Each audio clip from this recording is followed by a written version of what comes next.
नमस्कार, आप देख रहे हैं आपका प्रदेश राजस्थान और मैं हूं आपके साथ विष्णु उपाध्याय। हमारे बीच है पूर्व चिकित्सा मंत्री राजेंद्र जी चौधरी। चेतान विधानसभा की राजनीति को लेकर चर्चा करेंगे। आगामी विधानसभा चुनाव भी नजदीक है और महोदय टिकट के प्रबल दावेदार हैं। जी नमस्कार। सर्वप्रथम तो चेतान की तरफ आप बता रहे हैं, स्वागत है आपका। बात करेंगे चेतान की राजनीति पर। टिकट के प्रबल दावेदार हैं आप, किस प्रकार देखते हैं वर्तमान कांग्रेस को चेतान चाहिए? चेतारण बहुत अच्छा सूत्र है। यहाँ के लोग बहुत शांति प्रिय हैं और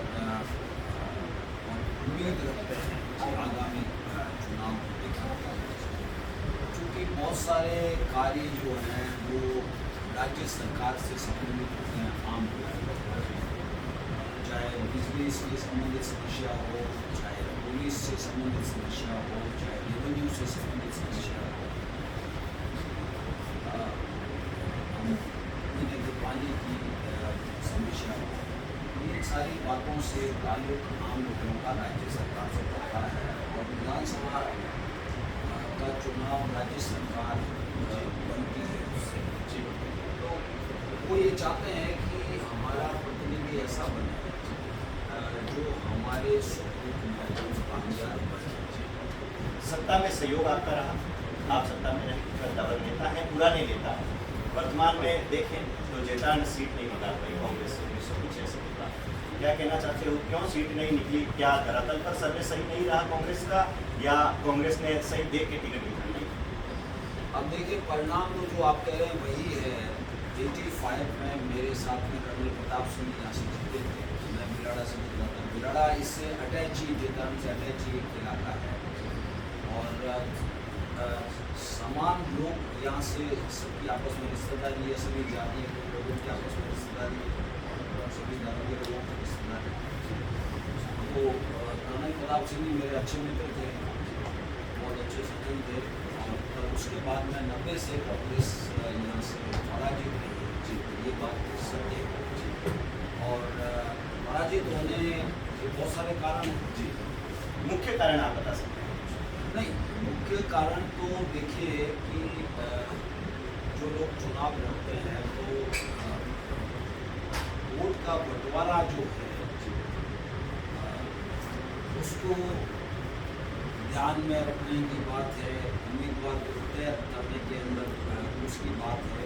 इस बहुत सारे मुद्दे क्योंकि मुझे भी बहुत जगह ऑब्जर्वर बन के पार्टी ने भेजा है, बना कर दूसरे प्रदेशों में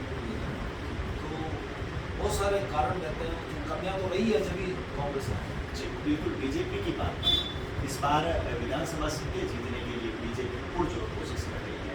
अगर नजदीक विधानसभा क्षेत्र की बात करूँ, सोजत विधानसभा क्षेत्र, वह लग रही है कि मंत्री को पैरासूट की तरह बनाया जा सकता है सोजत विधानसभा क्षेत्र से। तो उस पर आप क्या कहना चाहते हैं? कांग्रेस में युवा चेहरा, भारतीय जनता पार्टी में युवा चेहरा है अविनाश जी, इनके सामने किसको टिकट मिलता है, या क्या आपको टिकट मिलता है, आपको मौका मिलता है तो ये सीट आप कांग्रेस की झोली में डालोगे?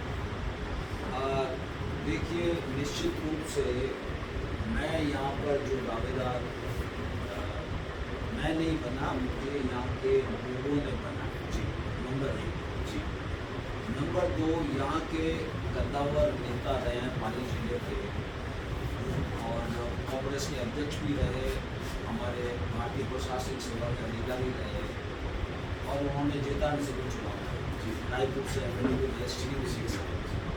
तो उन्होंने करीब 2-2.5 लोगों को इकट्ठा करके मीटिंग की और वहाँ मुझे बुलाया। हिमाराम जी हमारे वन मंत्री हैं, उनको भी बुलाया और वहाँ उन्होंने मेरे नाम की घोषणा की कि मैं बुजुर्ग हो गया हूँ और मैं चाहता हूँ कि 24 साल में चुनाव लड़े और ये मेरे से ज़्यादा आपका ध्यान रखेंगे। और मैं इनको जानता हूँ, वर्षों से जानता हूँ और मैं जब भी इनके पास गया इन्होंने हाथों काम किया।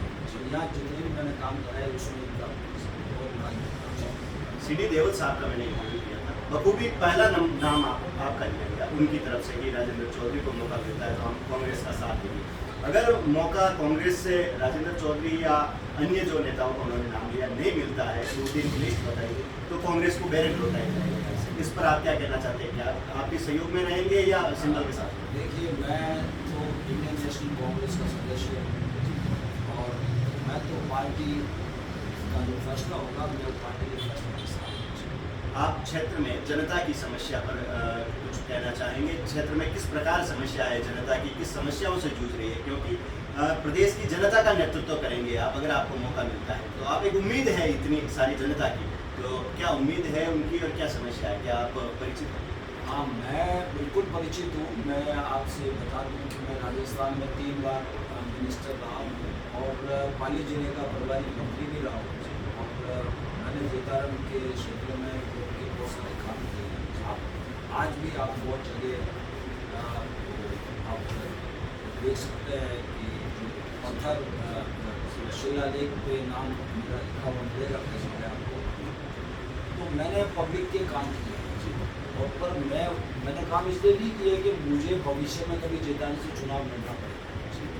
और आज भी मैं किसी भी गांव में जब जाता हूं तो वहाँ लोग मिल जाते हैं कि हम आपके पास काम के लिए आए थे और आपने हमारा आभार काम किया और हमारी सुनवाई की। अभी मैं देवरिया से रवाना हो रहा था तो वो देवली के लोग आ गए, 4-5 लोग आ गए। मैंने पूछा कि तुम्हारे उस काम का क्या हुआ, तो उन्होंने ऐसे हुआ था, अब आप SP साहब से बात करो तो हमारा काम कर सकते हैं। तो मैंने उसी समय प्रधान जी भी वही थे, डॉक्टर जी और सारे लोग थे, तो मैंने वही SP साहब से बात की और मैंने कहा मैं आपके पास आएंगे। मैं मतलब मेरा नेचर है, मेरा स्वभाव है कि जो व्यक्ति सामने बैठा है जो बात कर रहा है मैं उसी समय उसी के सामने वहीं पर बात करता हूँ, चाहे ऐसी से बात करनी पड़े, चाहे इंजीनियर से बात करनी पड़े, चाहे ADM से बात करनी पड़े, चाहे SDM से, चाहे क्योंकि जन समस्या का समाधान सुनवाई से और प्रजातंत्र में आम जन ये उम्मीद करता है कि जो हमारा नेतृत्व करते हैं उनके पास हमारी बात पहुँचाएं, वो हमारा समाधान कर सकते हैं। बिल्कुल, क्षेत्र की जनता की उम्मीद होता है एक MLA, क्षेत्र की जनता की उम्मीदों पर खरा उतरना चाहिए। आप क्षेत्र की जनता का नेतृत्व करेंगे, बिल्कुल आपका कहना सही है। कांग्रेस में जो वर्तमान हालत है जेतारम के, कई सारे ये आरोप लगा रहे हैं कांग्रेस के नेता कि ऑब्जर्वर जो भेजे जाते हैं धरातल पर सर्वे नहीं किया जाता, ऑफिस में बैठ के सर्वे किया जाता, उसी कारण ये सीट नहीं निकल पा रही है। क्या आप क्या कहना चाहते हैं, आपकी नज़र में ऑब्जर्वर का क्या दायित्व होना चाहिए?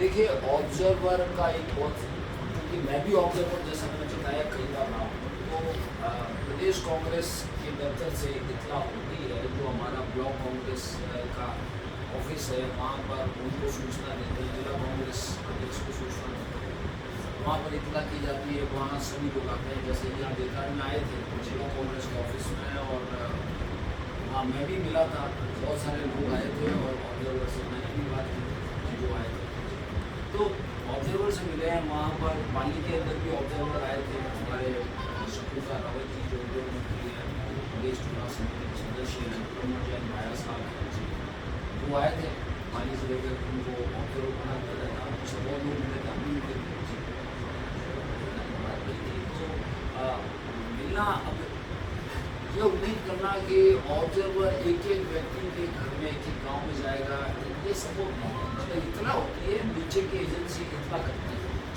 आगे से आगे। और आजकल तो ये मोबाइल अच्छा साधन हो गया है जिसके माध्यम से WhatsApp पर भी मैसेज चला जाता है, लोग देख लेते हैं उसको, जिसकी जाने की इच्छा होती है वो जाती है। बिल्कुल, सोशल मीडिया का बहुत योगदान है। आगे की बात करूँ तो आपने कहा कि आप भी पधारे थे, ऑब्जर्वर आए थे, माननीय पूर्व संसदीय सचिव वहाँ नजर नहीं आए और वो भी थोड़ी खफा लग रहे हैं। पार्टी का क्या प्रयास रहेगा, इन नेताओं को साथ बिठाने का रहेगा या किस प्रकार सोच सकते हैं आप अपनी? मेरी सोच तो ये है कि इंडियन नेशनल कांग्रेस का जो भी सदस्य है उसको पार्टी के फैसले में साथ देना चाहिए, नंबर 1, जो भी पार्टी फैसला करे। और आम जन जो है वो उनके ऊपर हम किसी तरह का आरोप नहीं लगा सकते। जो आम जन है वो तो पार्टी के निर्णय को देखेंगे, पार्टी के उम्मीदवार को देखेंगे, उनके प्रयासों को देखेंगे, तो कुछ फैसला तो पब्लिक भी करेगी। बड़ी राजनीति में मोदी जी ने अभी वक्तव्य दिया कि गहलोत सरकार ने हार मानी, जो योजनाओं पर गहलोत सरकार ने कहा था कि क्या मैं नहीं आऊँ और तो मोदी जी इस योजनाओं को चालू रखेंगे या बंद करेंगे, उस पर मोदी जी ने उस बात को पकड़ के बयान दिया। तो उस पर क्या कहना चाहेंगे? अब मोदी जी की कितनी बातें जो वो कितना असत्य बोलते हैं। अभी मोदी जी बोल रहे थे कि मनमोहन सिंह जी ने कांग्रेस की सरकार में ये कहा कि माइनॉरिटी के ऊपर हम ध्यान देंगे और माइनॉरिटी में मुसलमानों पे ध्यान देंगे, ये बोला मोदी जी का भाषण है। जबकि मनमोहन सिंह जी ने क्या बोला, देश के प्रधानमंत्री ने क्या बोला, वो बताता हूँ मैं। उन्होंने बोला कि हम एससी के ऊपर ध्यान देंगे, एसटी पे ध्यान देंगे, अदर बैकवर्ड क्लासेस पर ध्यान देंगे, माइनॉरिटी पे ध्यान देंगे। इस तरह से उन्होंने बोला, मतलब ये क्रम था उनका प्राइम मिनिस्टर मनमोहन सिंह जी का बोलने का। उसमें इन्होंने असत्य बयान किया। तो जो व्यक्ति हर बात पे असत्य बोलता हो, मोदी जी ने तो ये तक भी कह दिया, आपको मैं बताऊं, एज ए प्राइम मिनिस्टर उन्होंने कबीर जी की जयंती पे वो पधारे थे और वहाँ उन्होंने ये वादा दे दिया कि गुरु गोरखनाथ जी और गुरु नानक देव और कबीर जी बैठ के धर्म चर्चा करते हैं। ये देश के प्रधानमंत्री बोल रहे हैं। अब आप ये बताइए कि गुरु गोरखनाथ जी कब पैदा हुए, कबीर जी कब हुए और गुरु नानक देव कब हुए? इनकी सबकी जन्म की तिथियां है। इतना जबरदस्त अंतर है उनके अंदर आपस में, और वो बोल रहे हैं, लोग ताली बजा रहे हैं ना। तो आप ये देखिए, दूसरी बात वो ऐसा बोले कि स्वामी विवेकानंद के साथ जो है वो सलाह लेते थे श्यामा प्रसाद मुखर्जी से, जबकि विवेकानंद जी की जब मृत्यु हुई उस समय श्यामा प्रसाद मुखर्जी की उम्र 1 वर्ष थी, पर लोग ताली बजा रहे थे और वो बोल रहे थे मोदी जी। अब उनकी झूठ का तो कोई पैमाना है ही नहीं ना। इस बार विधानसभा सीटों की बात करूँ तो क्या कांग्रेस सरकार बना है? निश्चित रूप से कांग्रेस की सरकार बनेगी राजस्थान में। बिल्कुल, सरकार की जो योजना है आप उस पर कुछ कहना चाहेंगे? निश्चित रूप से आप देखिए कि जो स्वास्थ्य योजना,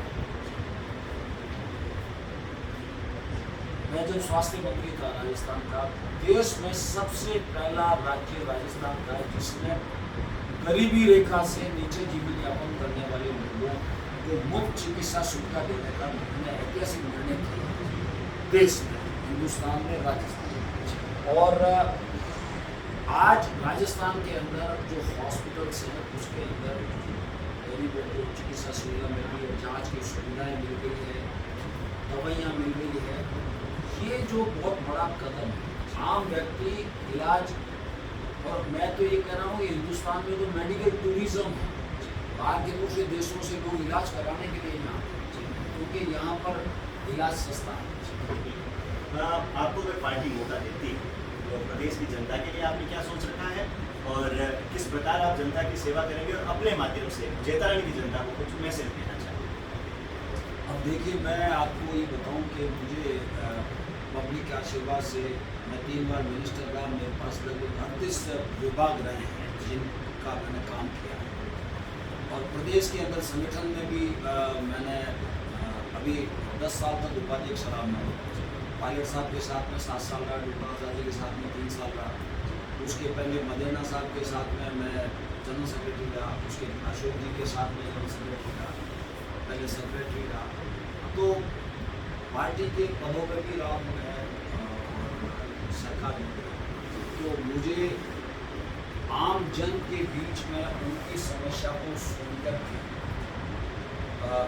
फैसला लेने का मेरा स्वभाव है और निर्णय मैं उसी समय करता, उसी समय पेन खोलकर उस पेपर पे लिखता।